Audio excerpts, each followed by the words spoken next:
طاعات و عباداتتون قبول باشه. طبق روال پنجشنبه هامون در خدمت خانم شیرزایی عزیز هستیم و غذاهای استان ها. من دیگه اجازه بدین که بزنم دست خودشون معرفی صحبت. سلام علیک، بفرمایید. خواهش میکنم. عرض سلام و ادب و احترام دارم خدمت همه شما عزیزان بیننده.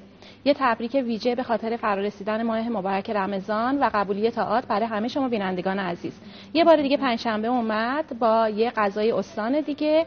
البته الان چون تو ماه مبارک رمضانی من سعی کردم که از این به بعد یه مقدار به افطاری ها و سحرهای این استان ها بپردازیم. بله، امروز از استان فارس، شهر خیلی خیلی زیبا و مردم خیلی خونگرم شیراز، با یه مهمون عزیز به نام خانم سارا بنانی در خدمت همه عزیزان هستیم. خیلی خوش آمدید. بفرمایید شما. سلام عرض می‌کنم خدمت بینندگان خوب برنامه خانه مهر.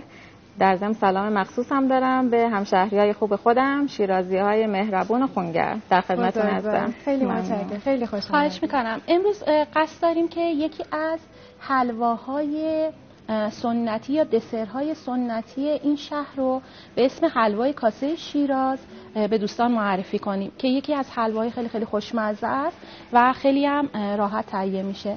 طبق معمول من مواد اولیه رو خدمت دوستان عنوان میکنم. آرد برنج 1 پیمانه، روغن مایه 3/4 پیمانه، گلاب 1/4 پیمانه، شکر 1 پیمانه، آب 2 پیمانه، زعفران به میزان لازم.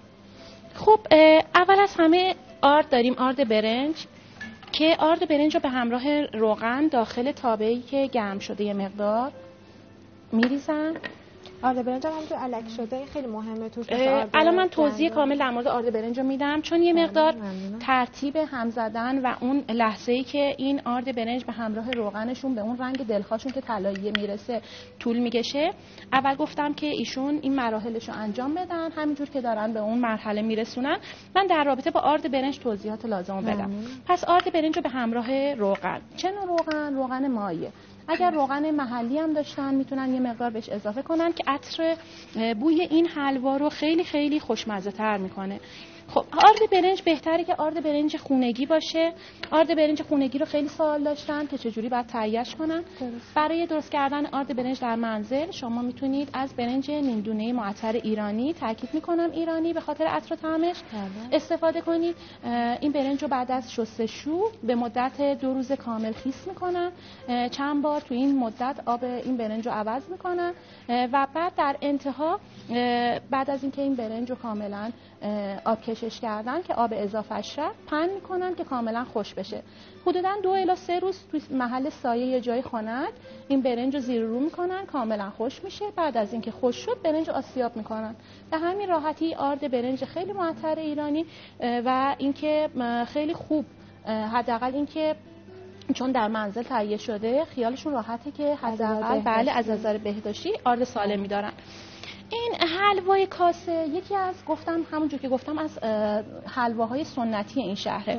برای چی میگن بهش کاسه؟ به خاطر اینکه این حلوا بعد از اینکه پخته میشد داخل یک ظروف کاسه‌ای شکل با قطر خیلی کم به میلیمتر نمیرسید کاملا اینو پهنش میکردن کف و دیواره های این ظرف و بعد اونجوری سروش میکردن. یعنی برای هر نفر به اندازه یه دونه کاسه و یه حلوا سرو میکردن. خب شهدشو ایشون الان آماده میکنه. برای درست کردن شهد ما اینجا شکر داریم و آب. میزان شکر و آب همیشه باید 2 برابر باشه به خاطر اینکه وقتی که این شکر به همراه آب یه مقدار روی گاز اجازه بهش میدیم که کاملا حل بشه شکر درون آب و یه مقدار نه اینکه بگیم خیلی بجوشه، حباب بزنه اطرافش. اون موقع دیگه این شربتمون آماده است. برای اینکه شربت کاملا طعم و رنگ و عطر خیلی خوبی بگیره و این حلوامون حلوای دلخوامون بشه حتما باید از گلاب و زعفرون داخلش استفاده کنن. ترجیحاً گلاب 2 آتیشه باشه که طعم خیلی خیلی خوبی رو به این دسرشون بده و زعفرون هم که زعفرون ایرانی باشه. زعفرون رو برای اینکه دوستان یاد بگیرن چجوری باید زعفرون رو به این صورت آماده کنن، احتیاج به دم کردن ندارن. زعفرون رو بعد از اینکه ساییدن میتونن داخل یه ظرف بریزن، داخلش یه قطعه یخ بندازن یا 2 تا تیکه کوچیک، بعد اجازه بدن که این یخ داخل این زعفرون کاملا آب بشه و هر وقت که میخوان استفاده کنن یه قاشق چای خوری اگر آب جوش همون موقع بریزن و هم بزنن، یه زعفرونی دارن غلیظ با رنگدهی و عطر خیلی متفاوت. خب اینقدر باید این مرحله رو باید اینقدر هم بزنن. ببینید حلوا درست کردن چه به صورت سنتی ما تهرانیا و به چه صورت حالا چه شهر شیراز یا شهرهای دیگه احتیاج به صبر و حوصله داره. اگر کسی واقعا این صبر و حوصله و عشق رو نداره، من میگم که امروز اصلا حلوا رو درست نکنه. چون ببینید بوی خامی هر آردی رو که ما داخل حلوا میخوایم ازش استفاده کنیم باید با حرارت ملایم و به تدریج از این جدا کنیم. اگر که ما بعد از اینکه روغن رو سریع رنگ میگیره ولی اون عطر طعم حلوای خوشمزه حالا شاید شیرازی رو نداشته باشه. خب من خانم بنانی جان خیلی ساکت وایستادن. خانم بنانی عزیز، در رابطه با آداب و رسوم ماه مبارک رمضان در شیراز همینجور که این داره آماده میشه برامون توضیح بدید. چه غذاهایی سر افطار، چه غذاهایی سحر استفاده میکنن؟ دوستان همون لهجه شیرازی که دارید با همون توضیحات کافی رو برای دوستان داشته باشید. بفرمایید. شیرازی‌ها عقیدهشون بر این است که روزه اصولا طبع سردی داره، به خاطر همین ترجیح میدن که روزهشون رو با یه نوشیدنی که طبع گرم داشته باشه روزهشون رو باز بکنن، افطار کنن. میان از نوشیدنی‌هایی مثل عرقیات که دیگه شیراز هم منبع عرقیات استفاده میکنن، مثلا عرقیات مثل بهار نارنج، گلگاو زبان یا که نسترن استفاده میکنن برای باز کردن روزشون. یعنی شربت بله با آب گرم داخلش عرق میریزن. خب اون وقت چه غذاهایی رو تو افطار و سحرشون استفاده میکنن؟ یه چند تاشو برام نام ببرید، همینجور که تو میزم الان زحمتشو کشیدید. برای افطارم از اصولا با رنگینک روزشون رو باز میکنن. از با زولبیا بامیه هست، حلوا هست، غذاها هم مثل آش ماست میتونن استفاده کنن. کوفته هلو که غذای مخصوص ماه رمضان در شیراز خیلی رونق داره استفاده میکنن. کوفته هلو ولی هلو توش نداره. نه هلو نداره، چون که خیلی این کوفته خیلی نرم و لطیف هست، به خاطر همین بهش میگن کوفته هلو. خب پس خیلی هم عالی، پس غذای خیلی خیلی خوبی دارن. بعد در رابطه با یه سنت خیلی قدیمی شیرازی من میخواستم شما صحبت کنید که من شنیدم که بعد از افطار یه کار خیلی خیلی زیبا انجام میدن خانواده ها. میتونید در مورد اون صحبت کنید برامون؟ بله، شیرازی‌ها ترجیح میدن که بعد از افطار به دیدار بزرگترا، مثلا کوچیک‌ترا به دیدار بزرگترا برن و این رفت آمد ادامه میدن. بخاطر بعد از افطار ادامه میدن و کوچیک‌ترا اصولا به دیدار بزرگترا میرن. معمولا ایرانی‌ها میگن ماه رمضانی. بهش میگن ماه رمضانی. کلا ایرانی‌ها ما همینجوریان. هر آداب و رسومی تو این کشور ما داریم بین این مردم همش پر خوبی و صفا و صمیمیت و اون پاکی دله مردم. ما قشنگ تو همین ریز رفتارهاشون مشخصه. دقیقاً همینطوره. خب ببینید همینجور که میبینید الان حلوا کاملا داره رنگ میگیره. البته ما سرعت یه مقدار بردیم بالا که تمام مراحلش رو اینجا داشته باشیم. شکرم به همراه آب مرتبا هم میزنن چون شکر کاملا داخلش باید هم بخوره. و بعد از اینکه کاملا حلوا رنگ دلخواه رو داد، به طلایی شدن نزدیک شد، اون موقع ما شهد داریم. شهدمون که شکر، آب، زعفرون و گلاب بود.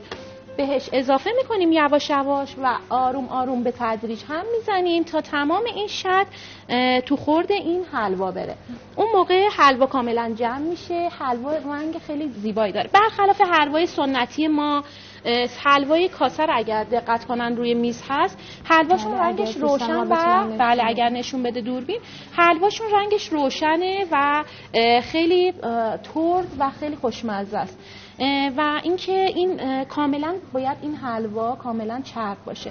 من طی تحقیقاتی که کردم یه روش دیگه برای پخت این حلوا من پیدا کردم، اونه که آرد برنج رو به کمک با آب و شکر با هم مخلوط میکنن و روی گاز میذارن و مرتبا همش میزنن. روغن نه، اولش فقط آرد به اضافه آب و شکره. بعد که به مرحله صفر رسید، یعنی مثل یه مرحله‌ای که شما شباهت به ماست داره، ماستی که نه زیاد سفت نه زیاد شد، به اون مرحله رسید، بهش زعفرون و گلاب اضافه میکنن. وقت از اینکه مرتبا هم زدن، آروم آروم قاشق روغن رو بهش اضافه میکنن، هی تفت میدن جوری که روغن به خورد این آرد و آب و شکر و زعفرون میره و از زمانی متوجه میشن این روغن چقدر دیگه کافیه که دیگه جذب روغن داخلش صفر میشه، یعنی دیگه جذب صورت نمیگیره و کاملا حلواشون به روغن میفته. خب من اینجا فکر میکنم شما اگر اینو اضافه کنید، آره، چون که وقتمون، شما اجازه بدید که حلواتون کاملا گفتم احتیاج به صبر و حوصله داره، حدوداً 20 دقیقه تا نیم ساعت با حرارت ملایم کاملا اینو تفتش بدید تا به مرحله دلخواتون برسه. بعدش ببینید الان ما تا به این مرحله رسوندیمش. الان هم اگر بخوان استفاده کنن بوی خامی تقریبا گرفته شده، ولی اون تردی و اون پوکی حلوا برای فقط تفت دادن بیش از اندازه این آرد برنج با روغن. یه شیرازی‌ها یه دونه حلوای دیگه هم دارن به اسم تر حلواست که یا حلوای نشاسته بهش میگن. تر حلوا یا حلوای نشاسته از آرد برنج و نشاسته تشکیل شده به همراه شکر که اونم یه حلوای خیلی خیلی خوشمزه است. من حالا توصیه میکنم که اگر خودشون تهیه نکردم حداقل به شهر خیلی زیبای شیراز یه سفری بکنن. خب خانم بنانی جان، از مکانهای زیبای شهرتون برای دوستان بگی چه مکانهایی داره؟ خیلی خلاصه و کوتاه ممنون میشم اگه اینم اضافه کنید که باشه. کوتاهی بدین چون وقتمون زیاد نیست. شیراز مکانهای دیدنی خیلی زیادی داره، از جمله سعدیه، حافظیه. ببینید به تدریج باید اینا اضافه کنید. بله، شاه چراغ اول باید بگیم، بعد سعدیه، حافظیه، باغ جهان نما، دروازه قرآن، باغ ارم، بازار وکیل، حمام وکیل، سرای موشی، تخت جمشید. بله، ببینید چه جاهای دیدنی خیلی زیادی داره.